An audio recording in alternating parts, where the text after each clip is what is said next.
Hello, I'm Zach Rakowski. Today I'm going to be teaching you how to play defense in lacrosse. A famous quote from one famous person, Jim Brown, the Cleveland Browns running back: "There was no publicity, you had to like it. There was no pressure, just great competition. The attitude of the coaches and players was exceptional." That's from Jim Brown. Now let's get to the field. Okay, so let's imagine the goal post is the goal.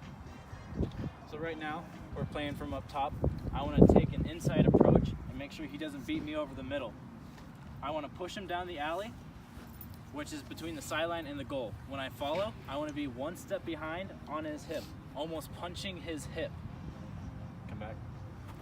When I punch his hip, I want to be pushing him a little bit as well. When I start to push him, I need to be in a good position to where if he rolls back, I can still be there and throw a slap check.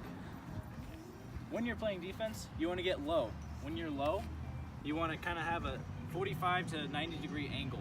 If you get in a 90 degree angle, you might be a little too low and you won't be able to move. So I like to be at a 45 and I like to have my stick out. Now they call this sitting in the chair. You want to sit in the chair and make sure you're low enough to where either way that your defense or attackman goes, you can slide with them either way. So if he goes this way, I'm still low and I can stay. So when he's dodging on me, I can decide which way he wants to go and then I can follow him quickly. Now I'm going to teach you how to throw a check. So my favorite check is a poke check. So when he's running, you just poke either his top hand, bottom the stick, and it'll just fly out. Either that or come back. When he's running down, you can throw a slap. So just bam, right there on the bottom hand. Or I like to come across and throw a wrap check and hit the middle of his stick, and that usually dislodges the ball. But when you want to throw checks, you want to keep your feet moving. If you stop your feet, so if he's running and I throw a check, he has me beat. But if I throw a check and my feet are moving, I'm right there with him. Bam, bam, bam.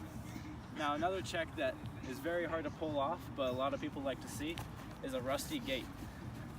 So I could be running with him, and I go behind my back and hit his stick. Now that's very dangerous in the game because you can either go too low and trip him, or you go too high and hit him in the head, and that can cause a penalty. All right, so today I showed you the basics of playing defense in lacrosse. Lacrosse and defense isn't a very glorious position. You know, you have to do the hard work, you get a clap every once in a while, but in the end, you're just there. You don't score goals, you don't get assists, you just get checks, and you get a good high five from your goalie. Thank you. Thank you, goalie.